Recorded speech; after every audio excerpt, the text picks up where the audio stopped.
নমস্কার বন্ধুরা, education with Sudeshna YouTube চ্যানেলের আরেকটি নতুন ভিডিওতে আমরা সকল ছাত্রছাত্রীকে স্বাগত জানাই। আজকে আমরা ক্লাস 10-এর রবীন্দ্রনাথ ঠাকুরের লেখা আফ্রিকা নামক কবিতাটি পাঠ করব এবং এই কবিতাটি পাঠ করার সময় কবিতাটির প্রত্যেকটি লাইন ধরে ধরে প্রত্যেকটি অক্ষরের পুঙ্খানুপুঙ্খ বিশ্লেষণ করব এবং এইখান থেকে যে ধরনের সম্ভাব্য প্রশ্ন আসতে পারে তা নিয়ে আলোচনা করব এবং এই কবিতাটির ভাববস্তু বা বিষয়বস্তু সম্পর্কেও আমরা আলোচনা করব। তাই তোমরা স্কিপ না করে প্রথম থেকে পুরো ভিডিওটি দেখতে থাকো এবং এখনো পর্যন্ত যারা চ্যানেলটিকে সাবস্ক্রাইব করোনি তারা প্লিজ চ্যানেলটিকে শেয়ার এবং সাবস্ক্রাইব করে দিও। আগে আমরা এই আফ্রিকা কবিতাটির উৎস সম্পর্কে জানব। বিশ্বকবি রবীন্দ্রনাথ ঠাকুর রচিত আফ্রিকা কবিতাটি 1343 বঙ্গাব্দে প্রবাসী পত্রিকায় প্রকাশিত হয়। পরবর্তীকালে এটি পত্রকূট কাব্যগ্রন্থের দ্বিতীয় সংস্করণ এবং সঞ্চয়িতা কাব্য সংকলনের অন্তর্ভুক্ত হয়। এবার এই আফ্রিকা কবিতাটির বিষয়বস্তু সম্পর্কে একটু জানি। সৃষ্টির আদিতে অর্থাৎ যখন পৃথিবীর সৃষ্টি হয়েছিল সেই সময়ে সেই পূর্ব মুহূর্তে প্রকৃতির রহস্যময়তায় ঢাকা আফ্রিকা মহাদেশ বাকি পৃথিবীর কাছে ছিল অজানা এবং অচেনা একটি দেশ। আফ্রিকা কিন্তু একটি মহাদেশ। তার এই আদিম রূপের কারণে সভ্য সমাজের কাছে সে ছিল উপেক্ষার পাত্র, অর্থাৎ এই আফ্রিকা ছিল উপেক্ষার পাত্র। আর এই কারণেই পশ্চিমী সভ্যতা আফ্রিকাকে সহজেই পদানত করেছিল, কৃতদাসের মতো করে রেখেছিল, অন্ধকারাচ্ছন্ন মহাদেশ হিসেবে পরিচিত করেছিল। অরণ্যের গভীরে লুকিয়ে থাকা আফ্রিকার প্রাকৃতিক সম্পদ ক্রমশ প্রকাশ পেল তথাকথিত সভ্য দুনিয়ার কাছে। সভ্যতার সংজ্ঞা ভুলে সেই সব দেশ অমানবিকভাবে আক্রমণ করল আফ্রিকাকে। রক্ত, ঘাম এবং কান্নায় ভিজে গেল আফ্রিকার মাটি। সভ্য দুনিয়ার অসভ্য আগ্রাসন প্রকট হয়ে উঠল আফ্রিকার পটভূমিকায়। ঔপনিবেশিক শোষণ, পীড়ন আর লাঞ্ছনার শিকার আফ্রিকার এই অপমানই ব্যথা হয়ে বেজেছে কবির বুকে। তাই তিনি মনে করেন অপমানিত আফ্রিকা এবং তার অধিবাসীদের কাছে নিঃশর্ত ক্ষমা চেয়ে নেওয়াটাই সভ্য সমাজের প্রতিটি শুভবুদ্ধি সম্পন্ন মানুষের কর্তব্য। এরই মধ্য দিয়ে তথাকথিত সভ্য শ্বেতাঙ্গ শাসনের ঔপনিবেশিক পাপের প্রায়শ্চিত্ত ঘটেছে। এবং এখানে প্রত্যেকটি লাইনে দেখবে তুমি বলে সম্বোধন করেছেন কবি। এখানে তুমি বলতে আফ্রিকা মহাদেশকে বোঝানো হয়েছে। আফ্রিকা মহাদেশের এক নারী বা মেয়ের সঙ্গে তুলনা করেছেন কবি। এই গল্পের 4টি স্তবক দেখতে পাবো।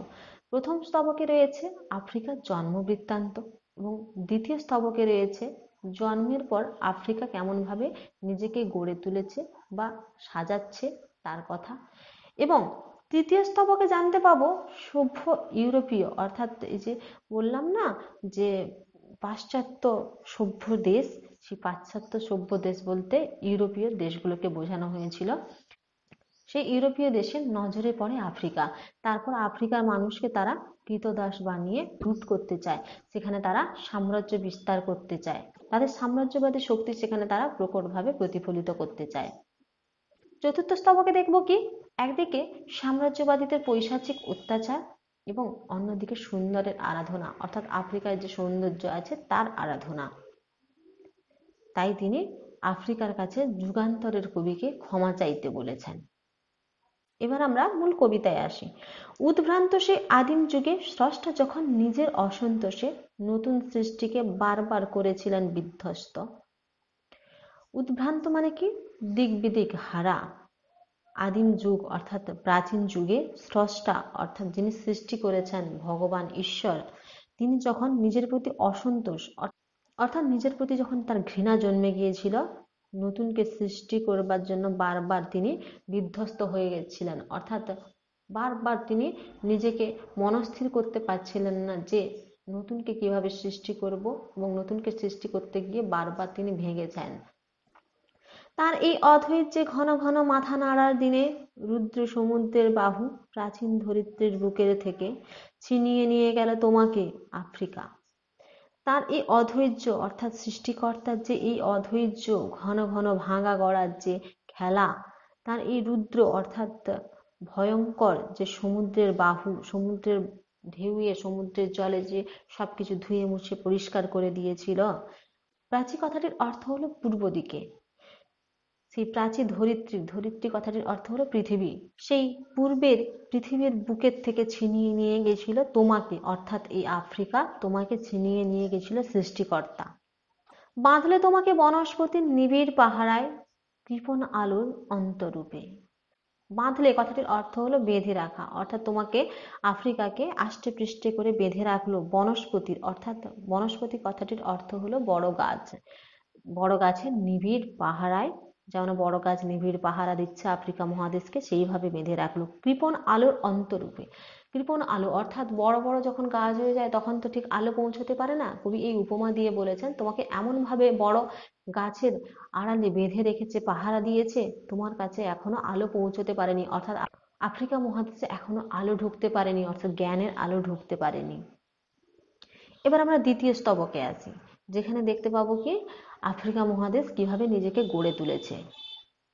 সেখানে নিভৃত অবকাশে তুমি সংগ্রহ করেছিলে দুর্গমের রহস্য, অর্থাৎ সেখানে যেখানে আলো ঢুকতে পারেনি সেখানেও তুমি নিভৃত মানে কি যেটা গোপনে আছে, আড়ালে আছে, তেমন অবকাশে, অবকাশে মানে কি বিশ্রামের সময় তুমি কি করেছিলে, তুমি অর্থাৎ আফ্রিকা তুমি সংগ্রহ করেছিলে দুর্গমের রহস্য, কিভাবে ভেদ করবে সেই দুর্গমের রহস্যটা তুমি নিজে নিজে ঠিক করে ফেলেছিলে সেই অন্ধকারের মধ্যে থেকে। চিনছিলে জল স্থল আকাশের দুর্বোধ সংকেত, প্রকৃতির সৃষ্টি অতীত জাদু। মন্ত্র জাগাচ্ছিলে তোমার চেতনাতীত মনে, অর্থাৎ তুমি নিজে নিজে চিনছিলে, কি চিনছিলে, কোনটা জল কোনটা স্থল, আকাশের দুর্বোধ অর্থাৎ যা বোধ করা যায় না, যা বোঝা যায় না, এমন সংকেত তুমি বোঝার চেষ্টা করছিলে। প্রকৃতির দৃষ্টি অতীত জাদু, মন্ত্র জাগাচ্ছিল তোমার চেতনাতীত মনে। প্রকৃতির যে দৃষ্টি অর্থাৎ প্রকৃতি যে তোমাকে যেভাবে তাকিয়েছে তার যে একটা অতীত জাদু আছে, তার মধ্যে যে একটা জাদু আছে তার মন্ত্র জাগাচ্ছিলে তুমি তোমার চেতনাতীত মনে, তোমার যে এই সজাগ মনে তুমি যেন একটা মন্ত্র জাগাচ্ছিলে, প্রকৃতিকে সজাগ করছিলে। বিদ্রুপ করছিলে ভীষণকে বিদ্রুপের ছদ্মবেশে, অর্থাৎ তুমি এই ভীষণ এই বড়কে বিদ্রুপ করছিলে ভীষণকে বিরূপের ছদ্মবেশে। তুমি কি করছিলে, বিদ্রুপ করছিলে অর্থাৎ উপহাস করছিলে এই আফ্রিকা, তুমি উপহাস করছিলে কাকে, ভীষণকে। ভীষণ কথাটির অর্থ হচ্ছে ভয়ঙ্কর বা সাংঘাতিক, এই বিদ্রুপের ছদ্মবেশে তুমি ভীষণভাবে ভয়ঙ্কর ভাবে তুমি বিদ্রুপ করছিলে। শঙ্কাকে চাচ্ছিলে হার মানাতে, আপনাকে উগ্র করে বিভীষিকার প্রচন্ড মহিমায় তাণ্ডবের দুন্দুমির দানে। শঙ্কা কথাটি হচ্ছে আশঙ্কা বা ভয়, তুমি তাকেও হার মানাতে চেয়েছিলে। আপনাকে উগ্র করে বিভীষিকার প্রচন্ড মহিমায়, অর্থাৎ আপনাকে অর্থাৎ নিজেকে উগ্র করে মানে সেই রণমূর্তিতে সাজিয়ে তুমি বিভীষিকা অর্থাৎ ভয় দেখাতে চেয়েছিলে, তোমার প্রচন্ড মহিমায় তুমি ভয় দেখাতে চেয়েছিলে। তাণ্ডবের দুন্দুমি নিনাদে, অর্থাৎ তাণ্ডব করতে চেয়েছিলে, ভগবান শিবের যে প্রলয় তাণ্ডব সেভাবে তুমি তাণ্ডব করতে চেয়েছিলে দুন্দুমি নিনাদে মানে যুদ্ধের বাজনা বাজিয়ে। এবার আমরা তৃতীয় স্তবকে আসি। তৃতীয় স্তবকে কি দেখা যাবে, তৃতীয় স্তবকে দেখা যাবে যে সভ্য ইউরোপীয় জাতি যারা, তাদের নজরে পড়েছিল এই আফ্রিকার অন্ধকারাচ্ছন্ন কালো মানুষেরা। তারপর কি হয়েছিল, তারা চেয়েছিল যে আফ্রিকার এই মানুষদেরকে বোকা বানিয়ে তাদেরকে কৃতদাস বানিয়ে তারা লুট করবে এবং তারা নিজেদের মতো করে এদের উপর অত্যাচার চালাবে, তারা এখানে সাম্রাজ্য বিস্তার করবে। হায় ছায়াবৃতা কালো ঘোমটার নিচে অপরিচিত ছিল তোমার মানব রূপ অপেক্ষার আদিম দৃষ্টিতে। অর্থাৎ এই ছায়াবৃতা যাকে ছায়া দিয়ে আবৃত করে রেখেছে, ঘিরে রেখেছে কালো ঘোমটার নিচে, অর্থাৎ অন্ধকার কালো ঘোমটার নিচে যাকে ঢেকে রেখেছে, অপরিচিত ছিল তোমার মানব রূপ। তোমার মানব যে রূপ আছে, মানবী যে রূপ আছে তা কিন্তু সবার কাছে অপরিচিত ছিল, কেউ চিনতে পারেনি তোমায়। উপেক্ষার আবিল দৃষ্টিতে, উপেক্ষা কথাটির অর্থ হচ্ছে অবহেলা করা, আর আবিল কথাটির অর্থ হচ্ছে খোলা। এই যে খোলা দৃষ্টিতে তোমায় সবাই উপেক্ষা করে রেখেছিল তারই কথা বলেছেন। এলো ওরা লোহার হাতকড়ি নিয়ে, কারা এলো, পাশ্চাত্য দেশ থেকে এলো তারা লোহার হাতকড়ি নিয়ে, অর্থাৎ লোহার শেকল নিয়ে এলো হাত বেঁধে রাখার জন্য আফ্রিকার। নখ যাদের তীক্ষ্ণ তোমার নেকড়ের চেয়ে, যাদের নখ নেকড়ে, তোমার যে নেকড়ে বাঘেরা আছে তাদের চেয়েও তীক্ষ্ণ, অর্থাৎ সেই ইউরোপীয়দের বর্ণনা দেওয়া হচ্ছে এখানে। এলো মানুষ ধরার দল, গর্বে যারা অন্ধ তোমার সূর্যহারা অরণ্যের যে। বলছে মানুষ ধরার দল এলো, যারা কৃতদাস বানাবে এমন দল এলো, যারা গর্বে অন্ধ হয়ে গেছে। তোমাকে যেমন অরণ্য বড় বড় গাছ দিয়ে ঢেকে ঢেকে অন্ধকার করে রেখেছে, তার চেয়েও যেন তারা অন্ধ। সভ্যের বড় বড় লোভ নগ্ন করলো তোমার নির্লজ্জ অমানুষতা। সভ্যের অর্থাৎ যারা নিজেকে সভ্য বলে মনে করত, তার বর্বর মানে নিজ লোভ কি করলো, নগ্ন করলো মানে উলঙ্গ করলো। তারা নিজ মানসিকতা সম্পন্ন ছিল, তাদের লোভ তাদেরকে নগ্ন করা অর্থাৎ উলঙ্গ করে দিল। তাদের নিজেদের নির্লজ্জ অমানুষতা সবার সামনে প্রকাশ পেল। তোমার ভাষাহীন ক্রন্দনে বাষ্পাকুল অরণ্য পথে পঙ্কিল হলো ধূলি তোমার রক্তে অশ্রুতে মিশে। তোমার ভাষাহীন, তুমি যে চুপচাপ ছিলে, তুমি যে চুপচাপ কাঁদছিলে, তার বাষ্পাকুল, বাষ্পাকুল কথাটির অর্থ হচ্ছে চোখের জলে ভেজা। সেই চোখের জলে ভেজে অরণ্য পথে মানে জঙ্গলের পথে বনের পথে পঙ্কিল হলো ধূলি, পঙ্কিল মানে পাঁকের মতো হয়ে গেল ধূলিগুলো। তোমার রক্তে তোমার চোখের জলে মিশে পথটা যেন পঙ্কিল হয়ে গেল, পাঁকে পরিণত হয়ে গেল। দস্যু পায়ের কাঁটা মারা জুতোর তলায় বিভৎস কাদার পিণ্ড। যারা দস্যু, যারা দানব এসেছিল আফ্রিকা অর্থাৎ তোমাকে ধ্বংস করতে, তাদের পায়ের খাঁজে খাঁজে যেন কাদার পিণ্ড, বড় বড় কাদার পিণ্ডগুলো জড়িয়ে গেল।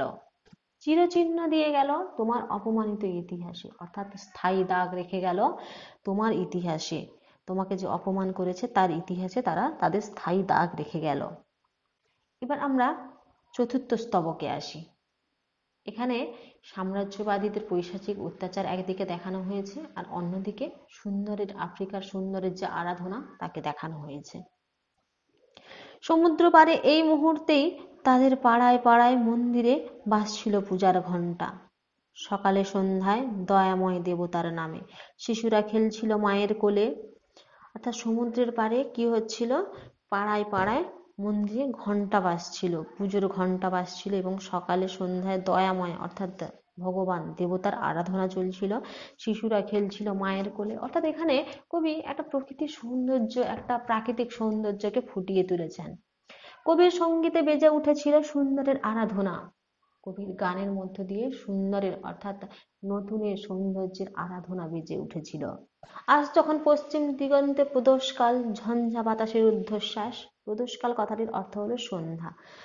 প্রদোষকালে ঝড় ঝঞ্ঝার বাতাসে রুদ্ধশ্বাস হয়ে গেল পশ্চিম দিকের দিগন্ত। রুদ্ধশ্বাস কথাটির অর্থ হলো শ্বাস বন্ধ হয়ে যাওয়া। যখন গুপ্ত গহ্বর থেকে পশুরা বেরিয়ে এলো, অর্থাৎ পশুরা যে গুহার মধ্যে লুকিয়েছিল তারাও বেরিয়ে এলো। অশুভ ধ্বনিতে ঘোষণা করলো দিনের অন্তিম কাল। অশুভ ধ্বনিতে অর্থাৎ মানবরূপী যে পশুরা গুহার মধ্যে লুকিয়েছিল তারাও বেরিয়ে এলো, তাদের অশুভ ধ্বনি দিয়ে ঘোষণা করে দিল দিনের অন্তিমকাল, অর্থাৎ আফ্রিকার অন্তিমকাল তারা ঘোষণা করলো। অন্তিমকাল কথাটির অর্থ হচ্ছে শেষ সময়।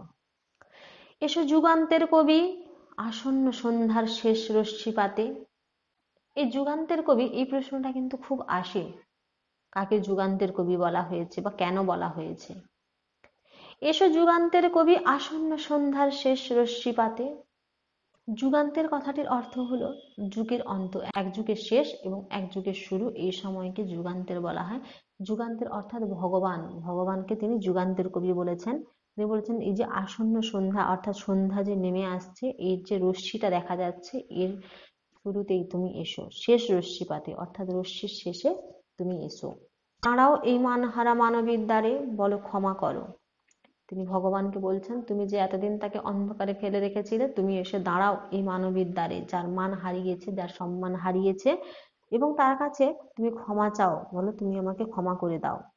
হিংস্র প্রলাপের মধ্যে সেই হোক তোমার সভ্যতার শেষ পুণ্যবাণী।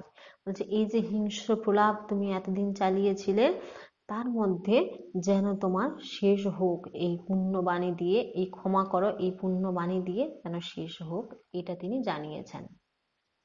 অর্থাৎ কবি বলেছেন যে এই শ্বেতাঙ্গ ইউরোপীয়দের কাছে আফ্রিকা যেন তাদের একটা মৃগয়া ভূমিতে পরিণত হয়েছিল। আর কবি অপমানিতদের হৃদয়ে কাঙ্ক্ষিত লাঞ্ছনার এই চিত্রটি পরম মমতায় উন্মোচন করেছেন। এই মানহারা মানবের দুয়ারে তিনি সকলের হয়ে আন্তরিক ক্ষমা প্রার্থনা করেছেন, কারণ তার প্রকৃতিময় মানব সভ্যতার বাহক আফ্রিকা সহিষ্ণুতা এবং সহনশীলতার বিশ্বজুড়ে মনুষ্যত্বের পূর্ণ বার্তাকে সঞ্চারিত করবে। এইখানেই তার কেবল একটি মহাদেশ কিংবা জাতির পরিচয় বহন না করে সমগ্র পৃথিবীর সাম্রাজ্যবাদী শাসকের প্রতি পীড়িত এবং নিগৃহীত মানব সত্তার প্রতি গর্জে উঠেছেন তিনি। তাই ইতিহাসের পটভূমিকায় কবি রবীন্দ্রনাথের সমাজ এবং দর্শনের মৌলিকতার ইঙ্গিতবাহী এই কবিতাটি আফ্রিকায় নামকরণ করা হয়েছে। আজকে এই পর্যন্ত। যদি তোমাদের ভালো লাগে তাহলে প্লিজ চ্যানেলটিকে শেয়ার এবং সাবস্ক্রাইব করে দিও।